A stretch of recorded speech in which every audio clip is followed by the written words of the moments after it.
അന്താരാഷ്ട്ര നയതന്ത്ര രംഗത്ത് ജർമ്മനിയെയും ചാൻസലർ ഫ്രീഡ്രിഷ് മെർസിനെയും പൂർണ്ണമായും ഞെട്ടിച്ചുകൊണ്ട് യുണൈറ്റഡ് നേഷൻസ് സെക്യൂരിറ്റി കൗൺസിലിൽ ബെർലിന് കനത്ത പരാജയം നേരിട്ടിരിക്കുകയാണ്. ഐക്യരാഷ്ട്രസഭയുടെ രക്ഷാസമിതിയിലെ താൽക്കാലിക അംഗത്വത്തിനായി നടന്ന വാശിയേറിയ മത്സരത്തിൽ ജർമ്മനിക്ക് സീറ്റ് നഷ്ടമായത് ആഗോളതലത്തിൽ വലിയ ചർച്ചകൾക്ക് വഴിവെച്ചിട്ടുണ്ട്. അന്താരാഷ്ട്ര തലത്തിൽ ജർമ്മനിയുടെ സ്വാധീനത്തിനേറ്റ കനത്ത പ്രഹരമായാണ് നയതന്ത്ര വിദഗ്ധർ ഈ അപ്രതീക്ഷിത തിരിച്ചടിയെ വിലയിരുത്തുന്നത്. ദശാബ്ദങ്ങളായി ആഗോള രാഷ്ട്രീയത്തിലെ മുൻനിര ശക്തിയായി നിലകൊണ്ടിരുന്ന ഒരു രാജ്യത്തിന് UN പൊതുസഭയിൽ ഇത്തരമൊരു പരാജയം നേരിടേണ്ടി വന്നത് ബെർലിനെ കൂടുതൽ കടുത്ത ആത്മപരിശോധനയ്ക്ക് പ്രേരിപ്പിക്കുന്നതാണ്. പടിഞ്ഞാറൻ യൂറോപ്യൻ രാജ്യങ്ങളുടെയും മറ്റ് രാജ്യങ്ങളുടെയും പ്രാദേശിക കൂട്ടായ്മയ്ക്ക് അനുവദിച്ച 2 താൽക്കാലിക സീറ്റുകളിലേക്കായിരുന്നു ഇത്തവണ മത്സരം നടന്നത്. ഓസ്ട്രിയ, പോർച്ചുഗൽ എന്നീ രാജ്യങ്ങളോടാണ് ജർമ്മനിക്ക് UN പൊതുസഭയിൽ അടിയറവ് പറയേണ്ടി വന്നത്. വോട്ടെടുപ്പ് ഫലം പുറത്തു വന്നപ്പോൾ ജർമ്മൻ ക്യാമ്പിനെ നിരാശയിലാഴ്ത്തുന്ന ചിത്രമാണ് വ്യക്തമായത്. ആഗോളതലത്തിൽ വലിയ സ്വാധീനമുള്ള ജർമ്മനിയെ അപേക്ഷിച്ച് ചെറിയ രാഷ്ട്രങ്ങളായ പോർച്ചുഗലും ഓസ്ട്രിയയും വൻ ഭൂരിപക്ഷത്തോടെ രക്ഷാസമിതിയിലേക്ക് തിരഞ്ഞെടുക്കപ്പെടുകയായിരുന്നു. വോട്ടെടുപ്പിന്റെ കൃത്യമായ കണക്കുകൾ പരിശോധിക്കുമ്പോൾ ജർമ്മനിയുടെ പരാജയത്തിന്റെ ആഴം വ്യക്തമാകും.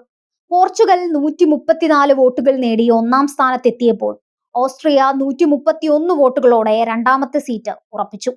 എന്നാൽ അന്താരാഷ്ട്ര രാഷ്ട്രീയത്തിലെ വൻതോക്കായ ജർമ്മനിക്ക് വെറും 104 വോട്ടുകൾ മാത്രമാണ് സമാഹരിക്കാനായത്. രക്ഷാസമിതിയിലേക്ക് തിരഞ്ഞെടുക്കപ്പെടാൻ ആവശ്യമായ 2/3 ഭൂരിപക്ഷത്തിലേക്ക് അടുക്കാൻ പോലും ജർമ്മനിക്ക് കഴിഞ്ഞില്ല. ഇത് ബെർലിനെ സംബന്ധിച്ചിടത്തോളം വലിയൊരു നയതന്ത്ര നാണക്കേടായി മാറിയിട്ടുണ്ട്.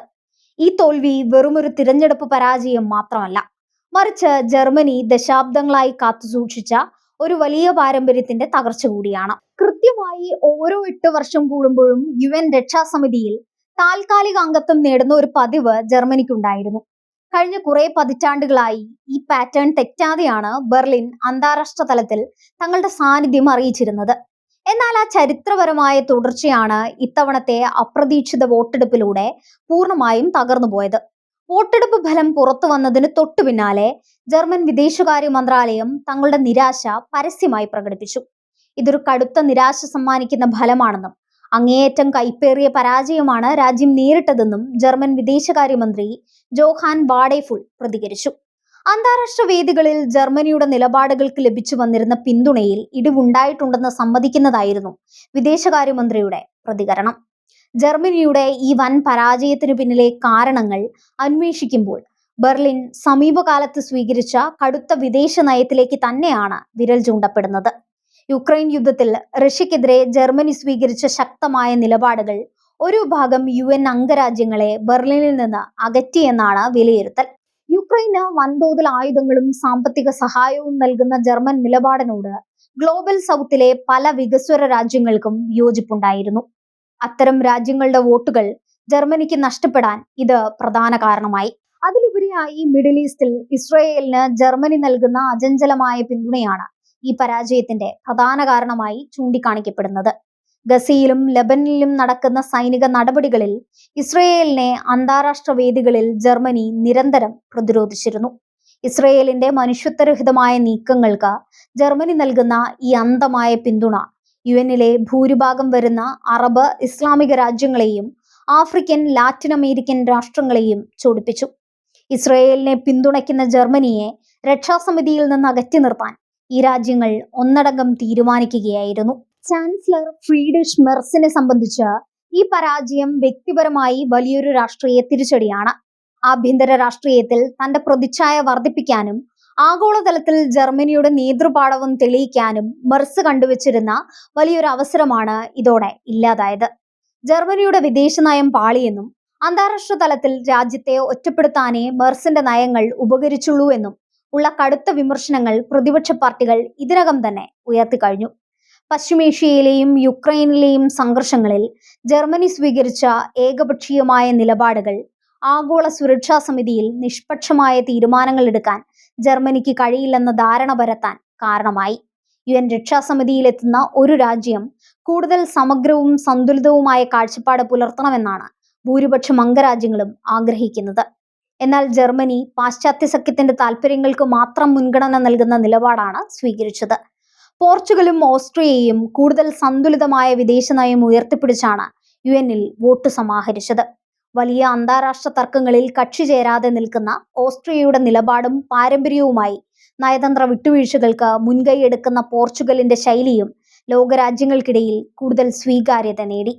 ജർമ്മനിയുടെ കടുത്തതും കടുംപിടുത്തം നിറഞ്ഞതുമായ നിലപാടുകളേക്കാൾ ഭേദം ഈ രാജ്യങ്ങളാണെന്ന് UN ജനറൽ അസംബ്ലി വിധിയെഴുതുകയായിരുന്നു.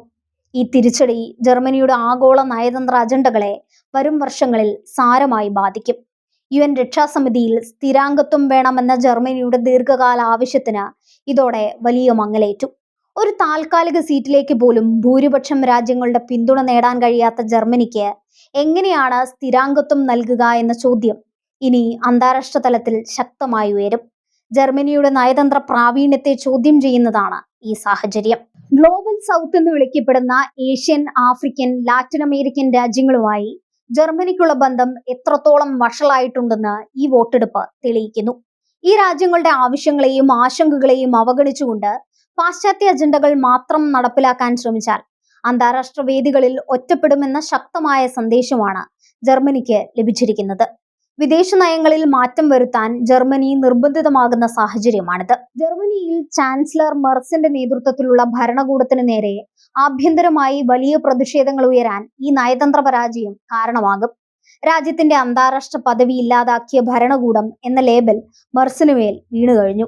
സാമ്പത്തിക പ്രതിസന്ധികൾക്കിടയിലും വിദേശ യുദ്ധങ്ങൾക്ക് അമിത പ്രാധാന്യം നൽകുന്ന മെർസിന്റെ ശൈലിക്കെതിരെ ജർമ്മൻ ജനതയ്ക്കുള്ളിൽ തന്നെയുള്ള അതൃപ്തി വർദ്ധിക്കാൻ ഇതിടയാക്കും. ഈ തോൽവി പാശ്ചാത്യ സഖ്യത്തിനുള്ളിലും വലിയ ചർച്ചകൾക്ക് തുടക്കമിടും. അമേരിക്കയും മറ്റു യൂറോപ്യൻ ശക്തികളും ജർമ്മനിയെ മുൻനിർത്തി മിഡിൽ ഈസ്റ്റിലും യൂറോപ്പിലും നടപ്പാക്കാൻ ശ്രമിച്ച തന്ത്രങ്ങൾക്ക് ആഗോളതലത്തിൽ വലിയ പിന്തുണയില്ലെന്നാണ് ഇത് കാണിക്കുന്നത്. വരും ദിവസങ്ങളിൽ ജർമ്മനിക്ക് തങ്ങളുടെ വിദേശ നയ മുൻഗണനകൾ പുനഃക്രമീകരിക്കേണ്ടി വരും. ഇസ്രയേൽ അനുകൂല നിലപാടുകളിലും റഷ്യക്കെതിരെയുള്ള കടുത്ത ഉപരോധങ്ങളിലും മാറ്റം വരുത്താതെ മുന്നോട്ടു പോകുന്നത് കൂടുതൽ തിരിച്ചടികൾക്ക് കാരണമാകുമെന്ന് ബെർലിൻ മനസ്സിലാക്കുന്നുണ്ട്. UN രക്ഷാസമിതിയിൽ നിന്ന് ജർമ്മനി പുറന്തള്ളപ്പെട്ടത് ആഗോള രാഷ്ട്രീയത്തിലെ ശക്തി സമവാക്യങ്ങൾ മാറുന്നതിന്റെ കൃത്യമായ സൂചനയാണ്. കേവലം വോട്ടിന്റെ കണക്കുകൾക്കപ്പുറം ലോകരാജ്യങ്ങൾ പാശ്ചാത്യ മേധാവിത്വത്തിനും ഏകപക്ഷീയ നിലപാടുകൾക്കുമെതിരെ നൽകിയ ശക്തമായ മുന്നറിയിപ്പാണിത്. ഫ്രീഡിഷ് മെർസിനും ജർമ്മനിക്കും ഈ നാണക്കേടിൽ നിന്ന് കരകയറാൻ വരും വർഷങ്ങളിൽ വലിയ നയതന്ത്ര നീക്കങ്ങൾ നടത്തേണ്ടി വരും.